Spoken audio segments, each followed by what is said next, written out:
그럼 이제 우리가 기술적으로는 뭐 동물도 고치고 식물도 고치고 하는데 사람은 고칠 수 있을까요? 없을까요? 이론적으로는 충분할 것 같은데요? 그쵸. 원리는 똑같으니까요. 인간도 가능하지만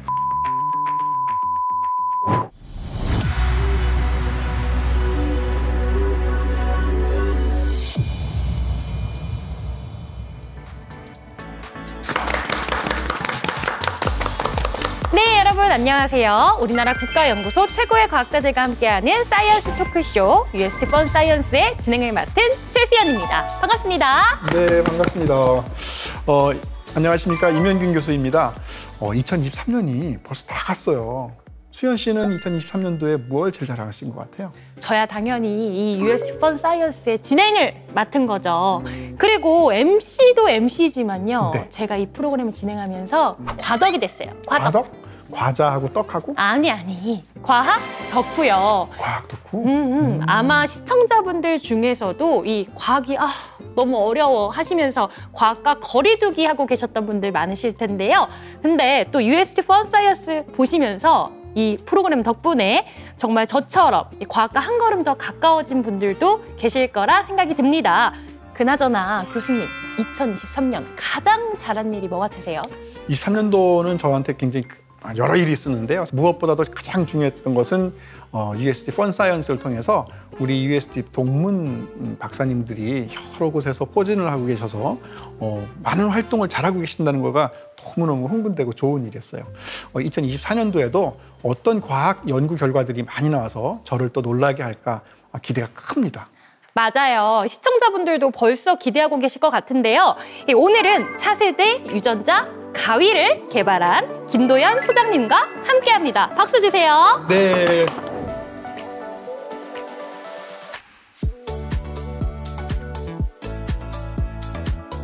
네, 안녕하세요. 저는 UST 크립스쿨에서 학위를 마치고 지금 유전자 가위 기술을 가지고서 치료제를 개발하고 있는 진코어라는 회사에서 연구소장직을 맡고 있는 김도연이라고 합니다. 네, 어서 오십시오. 반갑습니다. 네, 또 과학 커뮤니케이터 지구님과 UST 재학생 혜린님도 모셔봤습니다. 반갑습니다. 안녕하세요. 네, 반갑습니다. UST와 함께 과학에 빠지고 과학 커뮤니케이터 지구입니다. 안녕하세요. 저도 오늘 같이 강연 들으러 온 UST 박혜리라고 합니다. 반갑습니다. 반갑습니다. 그 소장님 전공하신 생명공학이 전국에 학교가 굉장히 많잖아요. 근데 특별히 UST를 선택하신 이유가 있을까요? 이게 제가 선택을 했다기보다는 약간 운명이 이끌었다고 볼 수가 있을 것 같은데요. 제가 처음에 이제 대전이 이제 본가거든요. 그래서 대전에 이제 졸업을 하고 잠깐 요양차 내려왔다가 뭐 놀고 있으면 뭐하냐 해서 잠깐 아르바이트라도 하자라고 했을 때 이제 생명공학연구원에서 아르바이트생을 뽑는 거예요. 그래서 그냥 한 6개월 정도만 다녀볼까 하다가 이제 들어오게 됐고 연구하시는 분들을 보니까 너무 열정적으로 일을 하시는 거예요. 그래서 저 중에 일원이 한번 되어보고 싶다라는 그 마음 가지고서 뭐 큰 포부는 없지만 이제 시작을 하게 되었습니다. 근데 지금 여기 와 있네요. 완전 데스티니네요, UST랑. 네, 김도연 소장님의 강연은 잠시 후에 들어볼 테니까 기대해 주시고요. 그런데 교수님은 네. 만약에 20대 때로 돌아간다면 이 고치고 싶은 유전자가 있으세요? 20대 때요. 제가 담배를 좀 폈었어요. 지금 저의 큰아들이 담배를 피거든요. 그때 내가 그렇게 생활을 했기 때문에 이 아이가 담배를 피고 있지 않을까? 그런 좀 약간 자책을 해봅니다. 그럼 지구님은요? 저는 20대로 돌아가긴 지금 20대여서 배아로 돌아간다. 키를 조금 키우고 싶어요. 예, 어머니 아버지 키가 그렇게 많이 안 크셔가지고 제가 윗공기를 아직 못 마셔봤어요. 다르다고 하더라고요. 네. 또 우리 혜리님은요? 저도 20대인데 20대 초반으로 돌아간다 생각하면 제가 짝눈이거든요. 그래서 한쪽에도 쌍꺼풀이 생기면 제가 좀 더 예쁘게 대학 생활을 하지 않았을까 싶어서 조금 고치고 싶습니다. 근데 소장님 대답도 궁금합니다. 네. 이게 과학자로서는 조금 이제 질문이 적합하지 않을 것 같긴 한데요. 만약에 가능하다면 뭐 저는 눈도 좀 키우고 싶고 코도 좀 높이고 싶고 얼굴도 좀 하얗게 좀 바꿔보고 싶고. 전적이 점점 늘어나고 있어요. 교수님 이거 다 상상이잖아요. 무슨 소리예요? 진짜 된다고요? 그럼요. 우리가 왜 오늘 진코어의 김도현 소장님 모셨겠어요. 네. 그럼 김도현 소장님의 강연 지금 바로 시작합니다. 네. 제가 오늘 준비한 강연은 유전자 가위 기술에 대한 강연입니다. 지금 사진 보이시나요? 네네. 사진 제가 2장을 가지고 왔는데요. 이 2장을 한번 보시면은 윗장과 아랫장이 각각 가족처럼 보이시나요? 네. 네. 많이 닮아 있어요. 네. 그렇죠? 위에는 턱이 굉장히 특징이고 아래는 눈이 굉장히 예쁘죠. 저게 엄마와 딸과 할머니거든요. 굉장히 비슷하죠. 네. 저렇게 이제 자연스러운 내 자식이 나와 닮아 있고 내가 나의 어머니 아버지와 닮아 있는 이런 자연스러운 현상이 유전의 법칙이라고 보시면 될 것 같습니다. 유전의 법칙은 간단하게 말하면 형질은 유전이 된다. 내 자식한테, 내 손주한테, 그리고 내 어머니 아버지에게서 이런 게 이제 유전의 법칙이라고 보실 수가 있고요. 많은 과학자들은 도대체 왜 그러면 나랑 엄마랑 비슷하게 생겼고 내 자식이 나와 비슷하게 생겼을까에 대한 고민을 많이 했어요. 1860년대에 이런 유전 법칙을 처음 밝혀낸 사람이 멘델이라는 사람이었습니다. 네, 우리가 이제 교과서에서도 많이 보셨을 텐데 이런 멘델이 처음으로 유전 법칙을 밝힌 이후로 그 다음에 이제 또 많은 과학자들이 도대체 그럼 형질은 뭐에 의해서 유전이 될까? 그럼 유전은 어떤 물질에 의해서 될까라는 연구들을 했고 DNA가 바로 유전 물질이라는 거를 밝혀내게 됐습니다. 그래서 그러면 이제 DNA가 유전 물질이라고 밝혀냈으니까 또 과학자들은 도대체 DNA는 어떻게 생겼을까에 대한 연구를 진행을 했어요. 그래서 봤더니 DNA는 ATGC 4개로 구성되어 있고 이제 저렇게 꼬여 있는 형태로 되어 있다라는 걸 이제 밝혀내게 됐는데 저런 이제 꼬여 있는 형태로 밝힌 사람이 이제 왓슨과 크릭이라는 우리가 교과서나 책에서 흔히 볼 수 있는 그 유명한 분들이 저거를 밝혀냈습니다. 그래서 왓슨 크릭 이후로는 이제 우리가 DNA의 구조와 어떻게 구성되어 있는지를 알게 되었고요. 우리가 이제 살아가면서 DNA가 왜 중요하냐를 들여다봤더니 DNA는 암호화된 지도라고 볼 수가 있습니다. DNA는 우리가 생활하면서 필요한 단백질들을 코딩을 하고 있고요. 즉 암호화하고 있고 이 암호화는 DNA와 RNA와 그리고 프로테인 가장 기본적인 센트럴 도그마라고 하는 기본 원리를 돌아가면서 이제 반복을 하면서 이제 생명 현상을 이어가게 됩니다. 그래서 간단하게 설명드리면 DNA라는 중요한 암호문을 우리가 사용하려면은 복제품인 RNA로 하나 만들어내고요.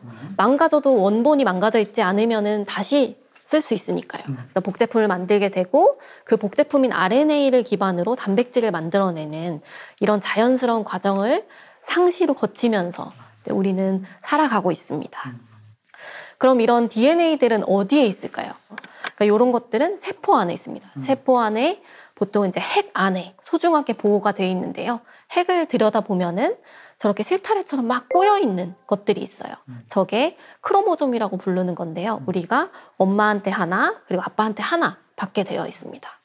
저런 막 꼬여있는 것들을 풀어서 보면은 약 30억 쌍의 길이의 DNA로 구성이 되어 있고요.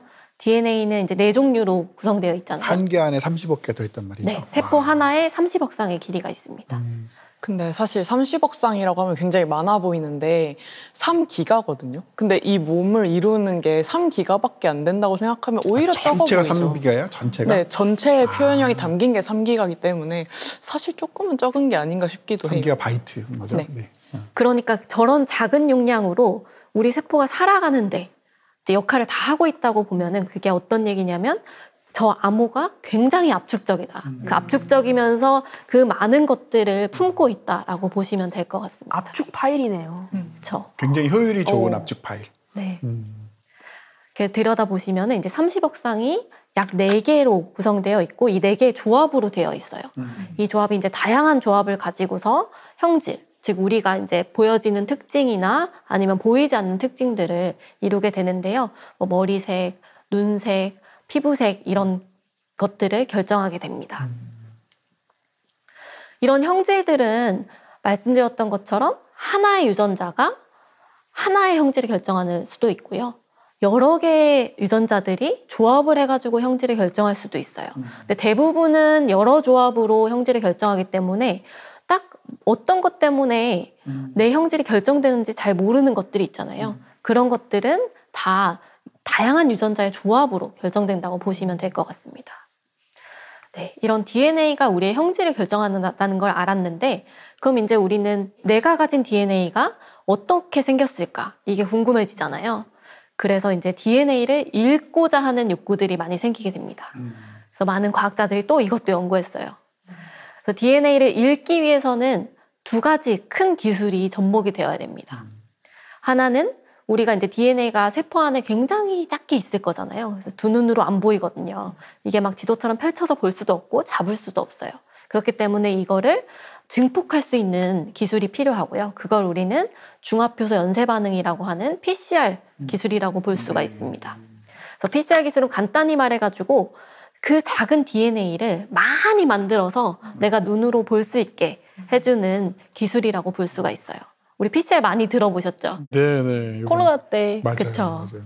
네, 코로나가 단점도 있었지만 제가 생각할 때는 생명공학의 전 국민의 이해도를 한 2레벨 정도 올린 것 같습니다. 네, 그래서 그런 PCR 기술이 있고 그럼 이렇게 막 증폭을 했으면은 DNA를 읽어드릴 수 있는 기술이 있어야 되잖아요. 증폭만 했는데 우리는 눈으로 이게 ATGC인지 ACGC인지 알 수가 없잖아요. 그래서 이런 것들을 읽을 수 있게 해주는 기술이 NGS라는 시퀀싱 기술입니다. 이렇게 두 기술이 만나서 우리는 우리의 몸을 구성하고 있는 DNA 그리고 우리가 키우는 동물들, 식물들이 어떤 DNA 서열을 가지고 있는지 알 수 있는 시대가 됐어요. 그래서 이런 기술들을 우리가 가지게 되니까 이제 우리는 궁금한 거예요. 그러면 사람은 1번부터 30억 개까지 도대체 어떤 구성을 가지고 있을까? 도대체 어떤 유전자들을 많이 가지고 있는 걸까? 이런 궁금증을 해결하기 위해서 미국에서 1900년대 이제 인간 게놈 프로젝트를 시작합니다. 약 10년에서 12년에 걸쳐서 우리는 2003년에 이 유전자 지도를 완성하게 됐고 우리는 이제 기본적으로 사람이 가지고 있는 유전자를 머리끝에서 발끝까지 알고 있는 상황이 됐어요. 이게 다 데이터베이스화 되어 있고 우리는 이걸 기초로 이제 연구를 하고 있습니다. 이렇게 휴먼 지놈 프로젝트는 미국이 돈을 엄청 많이 들여서 이제 유전자 지도를 만들었어요. 그 이후에는 유전자 분석 기술들이 많이 발달하게 되면서 금액도 떨어지고 기간도 매우 줄었습니다. 스티브 잡스가 이제 우리가 대표적으로 알고 있는 본인의 유전자를 분석한 사람이라고 볼 수 있는데 그 당시에는 약 1억 정도의 비용이 들었어요. 맞아. 그러니까 그냥 일반 사람들이 감히 엄두도 못할 기술이었던 거죠. 근데 지금은 우리가 건강검진을 하러 가도 뭐 5대암 분석 아니면 알러지 분석 이런 것들도 다 유전자 분석을 할 수 있는 시대가 됐고요. 비용도 약 한 20만 원 정도.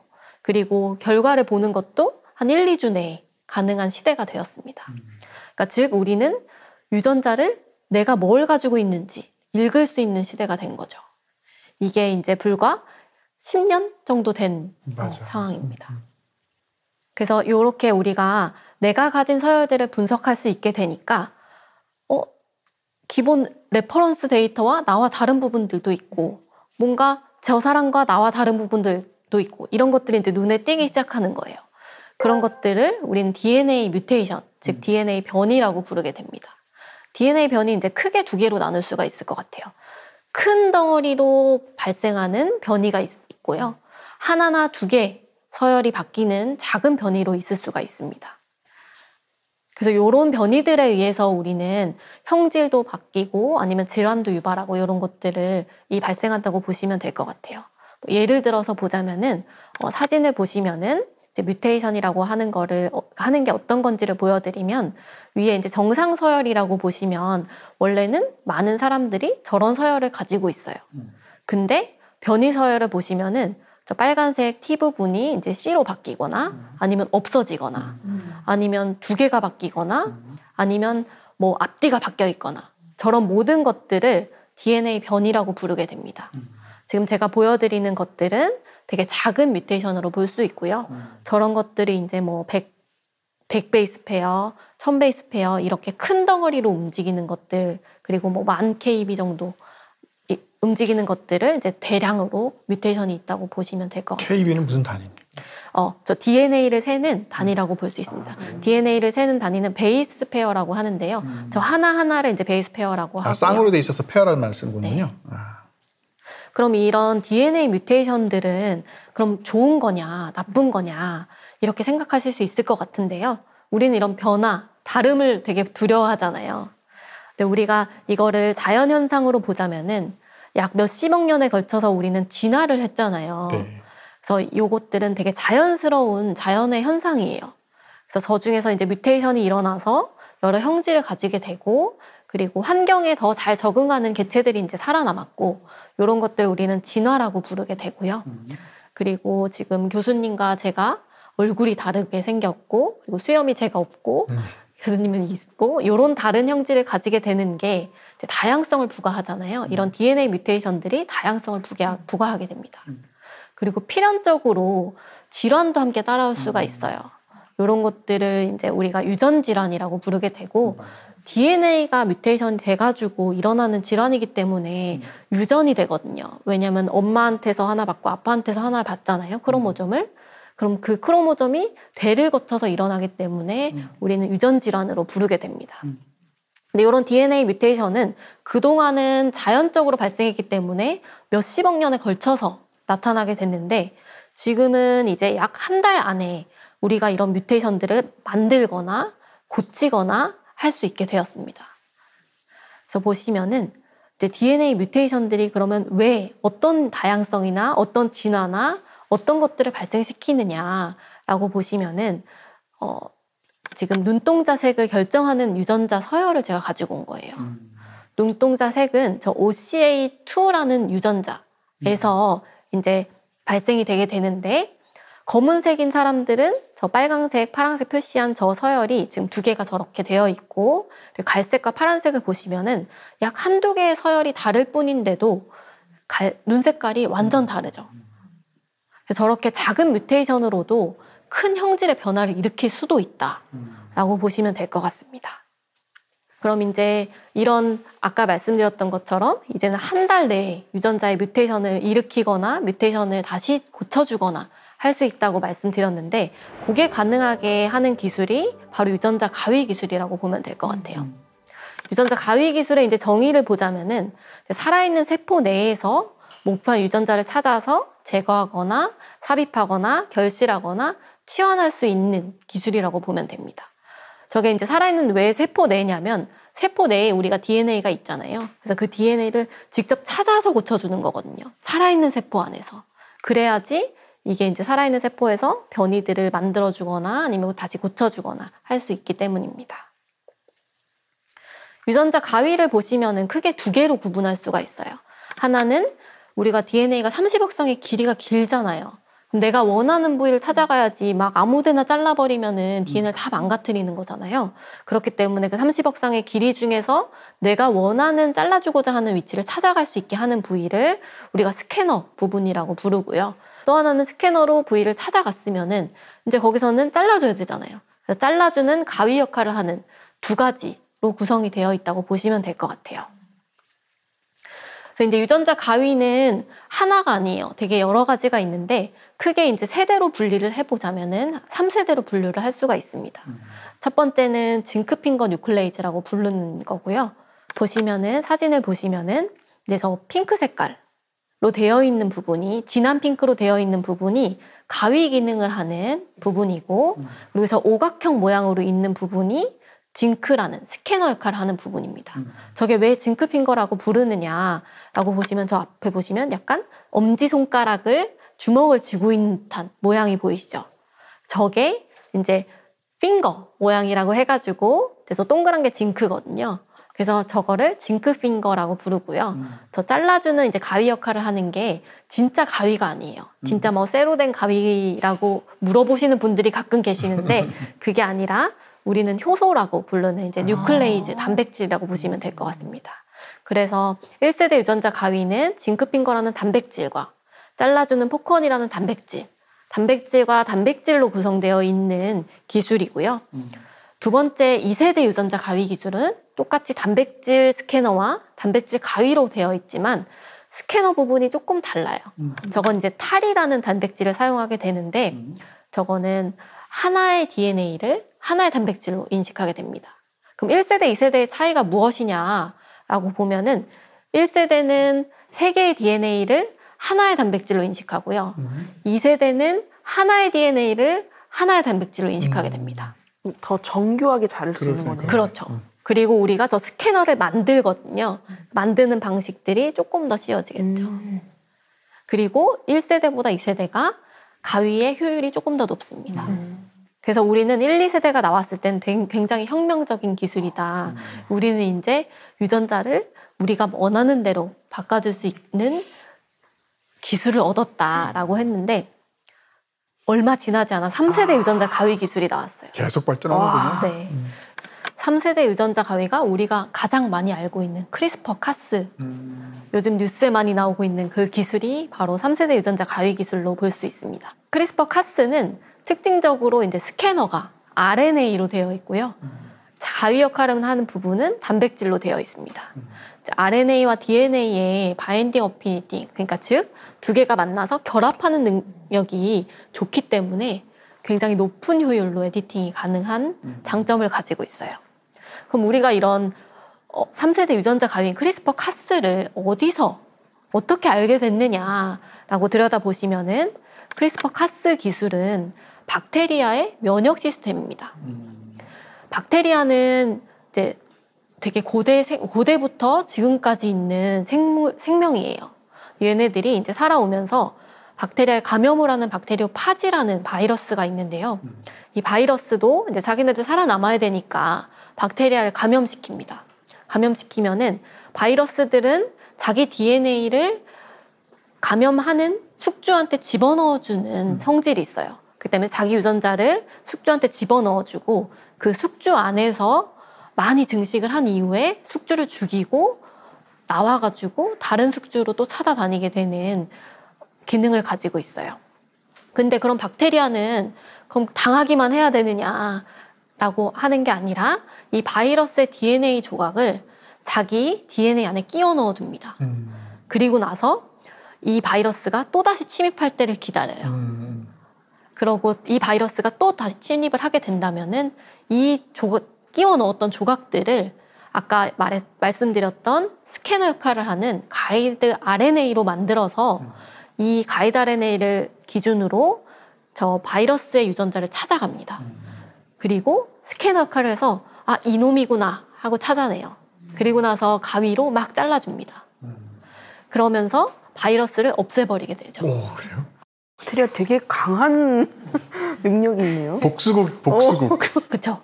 그 박테리아들 중에서도 이렇게 끼워 넣어서 살아남은 놈들만 지금까지 있는 거고 나머지들은 이미 바이러스에 의해서 도태됐겠죠.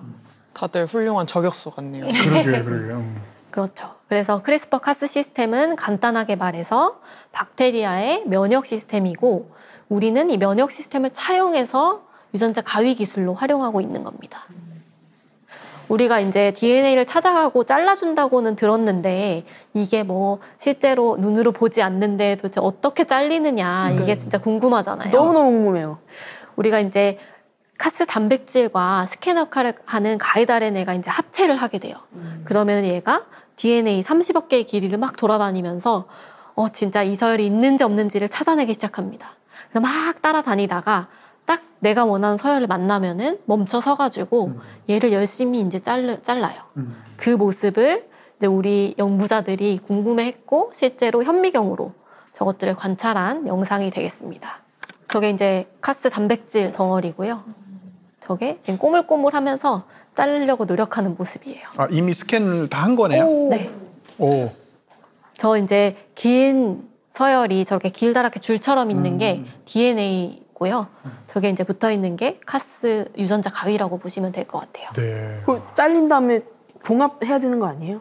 그거는 유전자 가위가 하는 게 아니라 세포가 자기의 프로세스, 리페어 프로세스를 돌리면서 고쳐주던지 아니면 조금 망가져도 빨리 붙이던지 이런 과정들을 거쳐서 이제 복구를 하게 됩니다. 우리는 저 가위를 가지고 잘라주는 역할을 하는 거고 그 뒤에는 세포의 이제 과정을 통해서 우리가 유전자 교정을 하게 됩니다. 그래서 이런 유전자 가위 기술들은 이러한 이제 높은 효율을 가지고 전 세계 연구자들을 열광시켰어요. 그래서 약 지금 2012년에 처음 밝혀졌었는데요. 네. 약 10년 동안 굉장한 기술 발전을 이뤘고요. 그래서 많은 연구자들이 그동안 다양한 유전자 가위 도구들을 개발을 했어요.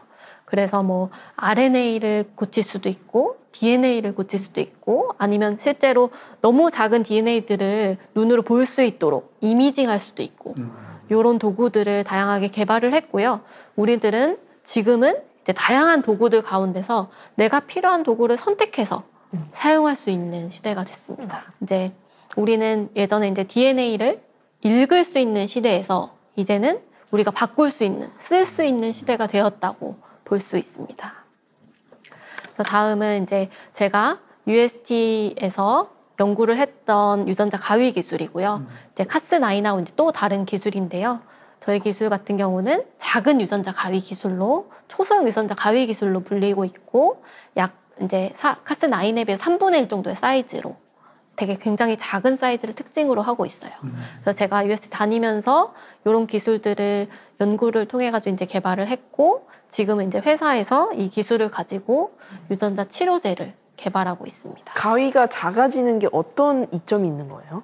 가위가 작아진다는 얘기는 그러니까 유전자 가위는 생각보다 조금 큰 사이즈를 가지고 있어요. 근데 큰 사이즈를 가지고 있으면서 높은 효율을 가지고 있기 때문에 큰 제한성은 많이 없지만 이제 유전자 치료제를 하려면은 실제로 세포 안에 전달을 해야 되는 이슈가 하나가 더 있잖아요. 그랬을 때 이 큰 사이즈는 잘 못 전달을 해요. 아, 그래요? 너무 무거우니까. 그래서 이제 좀 더 가벼운 유전자 가위이고 효율이 좋은 유전자 가위가 있으면 좋겠다는 니즈들이 계속 전 세계에 있어 왔어요. 그래서 많은 연구자들이 이제 유전자 가위 기술을 조금 더 작게 하면 어떨까 이런 연구들을 했고 저희도 그 중에 하나였고 그래서 이런 기술들을 가지고 이제 치료제 개발하는데 많이 장점이 있는 기술이라고 보시면 될 것 같아요. 네, 그래서 이제 뭐 이런 작은 유전자 가위들을 활용해서 자르는 거 아니면 고치는 거 아니면 뭐 단백질을 많이 발현하게 해주는 거 이런 다양한 기능들을 이제 현재 개발하고 있는 상황이 있습니다. 그럼 유전자 가위 기술은 도대체 어디에 써야 되느냐라고 이제 궁금해 하실 텐데요. 지금까지는 이제 기초과학에 제일 많이 썼어요. 왜냐하면은 기술의 성숙기에 가고 있었기 때문에.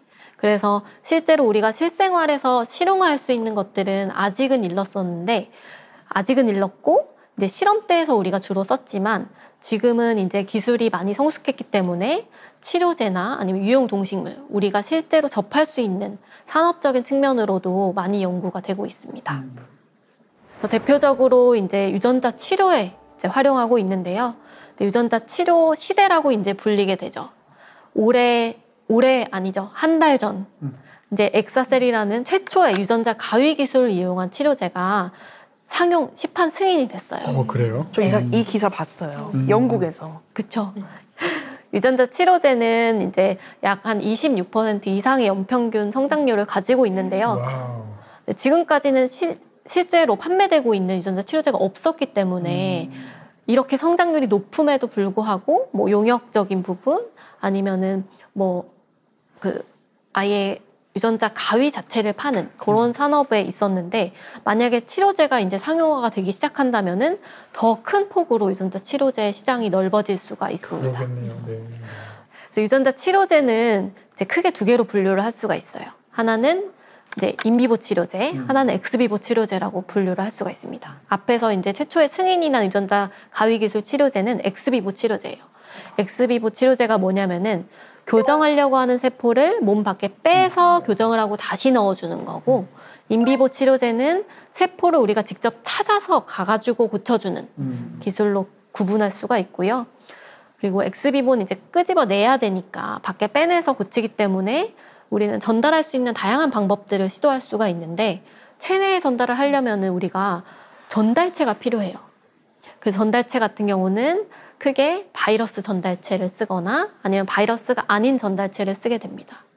왜 바이러스 전달체를 써야 되느냐. 자기가 가지고 있는 DNA를 세포에 주입하는 기능을 하잖아요. 그러니까 그거를 차용해가지고 우리의 유전자 가위를 바이러스를 태워가지고 전달을 하는 거고, 바이러스 기반이 아닌 것들은 그 우리의 DNA, 유전자 가위의 유전자를 코딩하고 있는 DNA를 둘러싸서 세포 안에 전달해주는 역할을 하게 됩니다.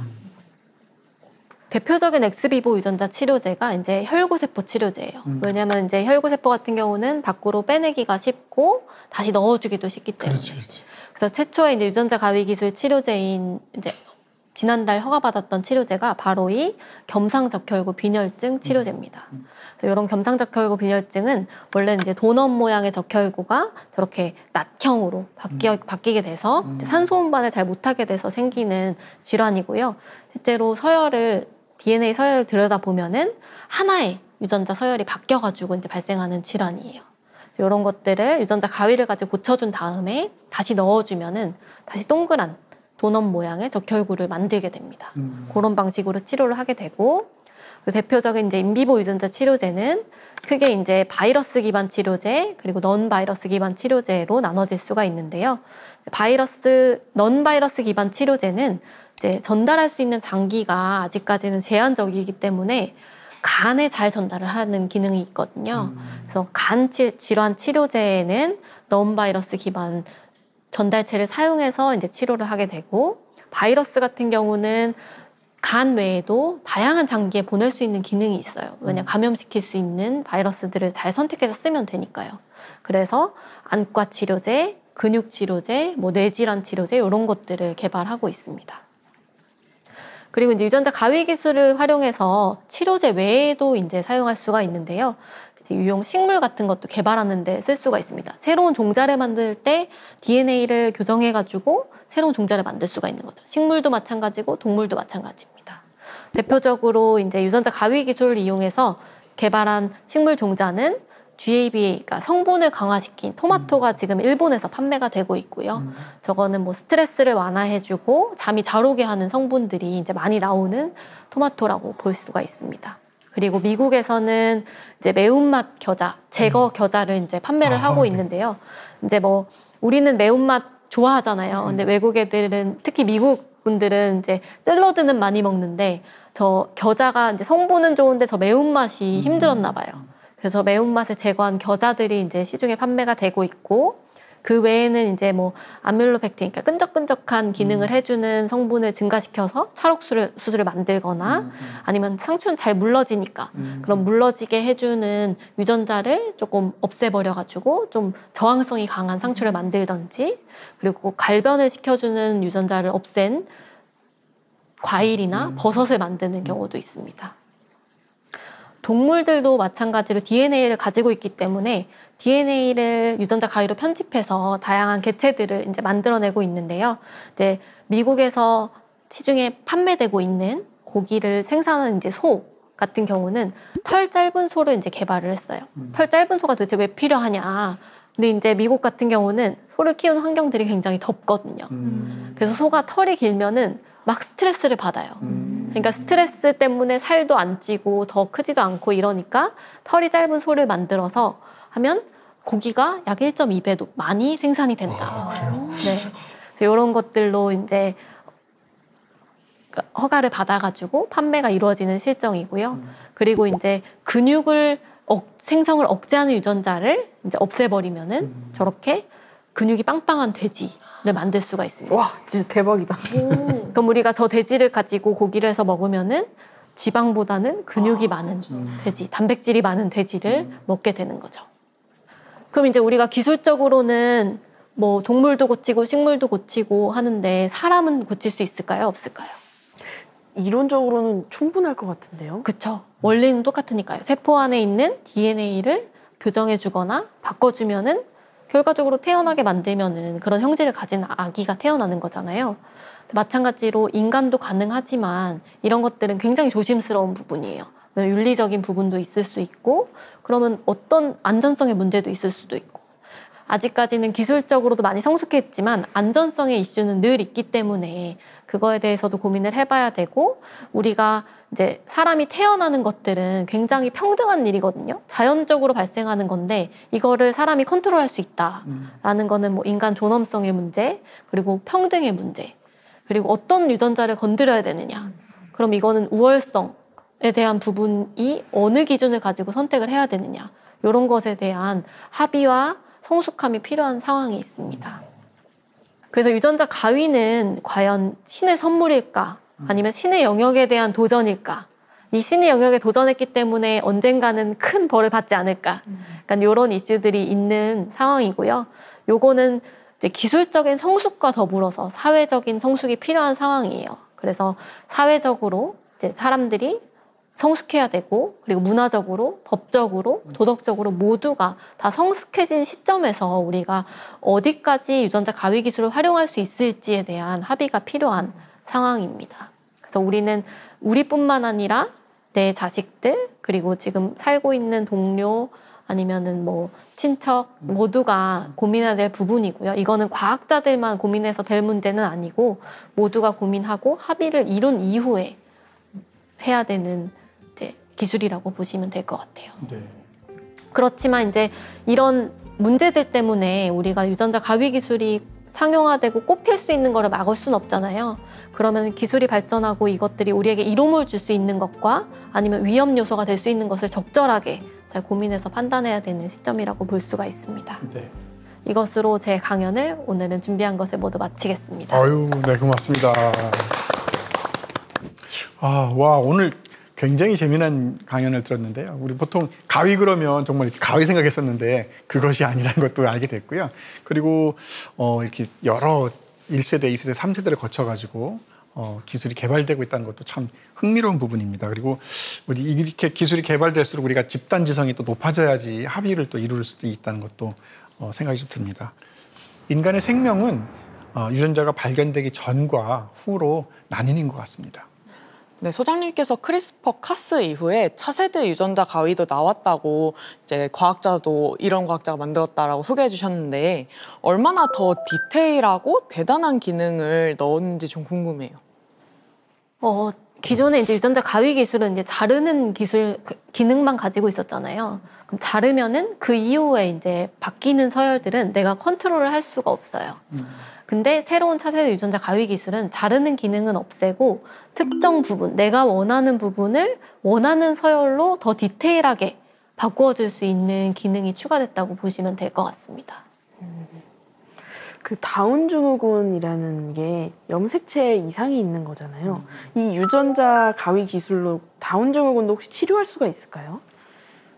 다운 증후군 같은 경우는 조금 특별한 케이스인 것 같아요. 그래서 지금 뭐 성인이 돼서 치료를 하는 거는 조금 접근하기 어려울 것 같고, 그 전에 이제 뭐 배아 상태라든지 기술적으로 조금 더 들여다봐야겠지만 그렇게 접근을 해야 되는데, 아직까지는 이제 배아 상태 교정은 어려운 실정이고, 그렇기 때문에 현재로서는 아직은 접근하기 어려운 질환이라고 볼 수가 있습니다.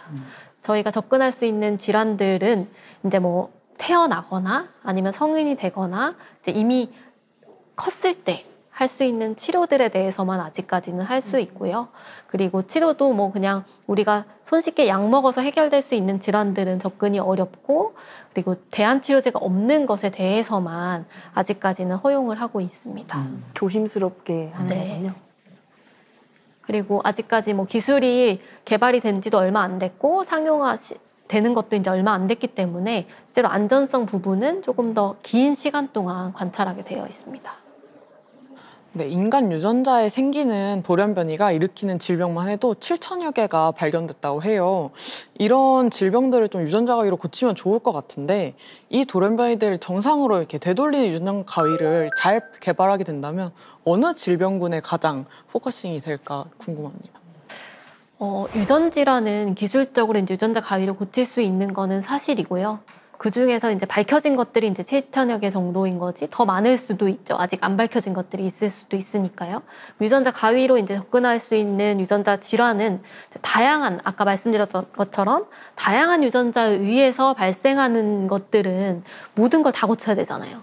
그리고 모든 것들의 기능을 다 알아야 되고, 그렇기 때문에 조금 어렵고, 지금 지금 연구자들과 이제 회사들이 많이 접근하고 있는 것들은 명확하게 밝혀진 유전자에 의해서 발생하는 질환, 그리고 한두 개 정도의 유전자에 의해서 발생하는 질환들에 대해서는 현재 고칠 수 있는 상황입니다.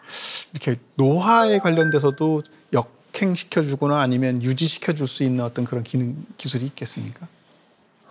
유전자 가위가 이제 뭐 텔로미어의 길이를 조절한다든지 아니면 이런 부분들에 대해서 역할을 할 수 있다는 가설들이 있고, 실제로 노화 연구를 하시는 분들이 유전자 가위를 그런 데 활용하시고 계시고 있어요. 그러니까 이제 정확하게 어떤 유전자를 건드려야 될지 좌표나 이런 거를 저희가 알 수 있다면은 노화도 마찬가지고 질환도 마찬가지고 모두 접근할 수가 있습니다. 빨리 좋은 스캐너가 나와야 되겠다. 조금만 더 연구하면 될 것 같은데요? 그래서 이제 뭐 스캐너도 그렇고 기술도 그렇지만 이제 어떤 유전자가 어떤 기능을 하고 있는지, 어떤 유전자의 원인이 돼서 어떤 질환이나 어떤 영향을 끼치는지를 아는 것도 굉장히 중요한 연구 주제입니다. 여기서 기초과학의 중요성이 나오네요. 그러네요. 저는 그 DNA 그러면 생각나는 영화가 그 주라기 공원이라는 영화가 생각이 나거든요. 1993년인가 만들어졌는데, 거기 보면은 그 호박 안에 갇힌 모기가 있고 그 모기의 주둥이에는 공룡에서 빨아먹은 피가 붙어 있고, 그래서 공룡의 DNA를 빼가지고 개구리에 이제 접목시키는 장면이 나오잖아요. 이게 가까운 미래에 가능할까요? 그걸 가능하게 하는 기술이 바로 유전자 가위 기술이에요. 그러니까 이제 과거에는 상상을 했던 것들이 이제 될 수 있게 만들어주는 기술이 유전자 가위 기술이고, 말씀 주셨던 것처럼 공룡의 유전자를 개구리의 유전자에 끼워 넣거나 개구리의 유전자에 공룡의 유전자의 일부를 끼워 넣거나 할 수 있게 만들어주는 기술이 바로 유전자 가위 기술이에요. 실제로도 사람을 모사한 질환 모델을 만들기 위해서 사람의 유전자를 일부 끼워 넣은 동물을 만들기도 하고, 그리고 동물의 유전자를 끼워 넣은 사람 세포를 만들기도 하고, 이런 것들을 할 수가 있습니다. UST 펀 사이언스, 오늘은 우리의 미래 생명을 책임져줄 유전자 가위 기술에 대해서 들어봤는데요. 오늘 출연해 주신 소감이 어떠신가요? 우선 초대해 주셔가지고 너무 뜻깊은 기회를 얻어서 너무 감사하다는 생각이 먼저 들고요. 저희가 이제 유전자 가위 기술을 이제 소개를 해드렸는데, 많은 분들이 관심을 가져주시고 유전자 가위 기술에 이제 꽃피고 열매를 맺을 수 있게 도와주시고 관심 가져주시고 많이 같이 고민해 주시면 좋을 것 같다는 생각이 들었습니다. 자, 오늘이 UST 펀 사이언스 시즌2의 마지막 시간입니다. 아쉬우시죠, 여러분? 그동안 함께해 주신 두 분 또 어떠셨어요? 아까 그 인턴하면서 운명적으로 UST 입학한 얘기 해주셨는데, 저한테는 UST 펀 사이언스가 운명인 것 같아요. 네, 요 펀 사이언스 시간을 통해서 내년에 박사 진학하기로 결정했습니다. 근데 저 말고도 많은 학생들이 이 펀 사이언스를 보고 UST 괜찮은데? 이렇게 생각했을 수 있을 것 같아요. 맞아요. 네, 너무 즐겁고 진짜 유익했습니다. 저는 이제 6월쯤에 저한테 연락이 와서 여기에 참여하게 되었는데, 사실 대학원생이 이렇게 콘텐츠에 참여를 하는 게 잘 없잖아요. 그래서 저는 정말 좋은 기회를 받았다고 생각이 들고, 또 오늘 이렇게 창업도 하시는 소장님을 뵈서 제가 졸업 후에도 할 수 있는 길이 생각보다 다양하구나를 배워가는 한 해였던 것 같습니다. 네. 저는 UST 펀 사이언스에 출연하신 6분의 동문 과학자들을 만나면서 이 말이 생각이 났습니다. 2023년 노벨상 화학 부분의 선정 이유인데요. 양자점을 발견한 수상자들의 업적을 나노기술의 중요한 씨앗을 심은 것에 비유했거든요. 우리나라의 모든 과학자들은 어떤 나무로 자랄지 모르는 중요한 과학의 씨앗들을 심고 있는 중입니다. 그 씨앗으로 인해 커다란 느티나무가 될 수도 있고, 사과가 주렁주렁 달리는 사과나무가 될 수도 있을 겁니다. 과학자들이 무한한 미래 가능성을 가진 씨앗을 포기하지 않고 심을 수 있도록 시청자 여러분, 그리고 국민 여러분의 많은 응원을 부탁드립니다. 네, 맞습니다. 특히 저는요, 과학을 정말 1도 모르는 문돌이었는데요. UST 펀 사이언스를 통해서 정말 많이 배우고 갑니다. 앞으로 더 관심을 많이 가질 거고요. 또 과학자들에 대한 응원과 격려도 아끼지 않겠습니다. 시청자분들도 저처럼 과학에 푹 빠지셨죠? 오늘 시청하시는 모든 분들 유튜브로만 함께 하셔서 많이 아쉬우셨을 텐데요. 오늘도 유튜브 댓글에 이번 주제와 관련된 퀴즈가 준비되어 있습니다. 참여하시는 분들 중 추첨을 통해서 다양한 선물 드리고 있으니까요. 많은 관심과 참여 부탁드립니다. 그럼 저희는 내년에 더 펀한 UST 펀 사이언스로 돌아오겠습니다. UST 펀 사이언스!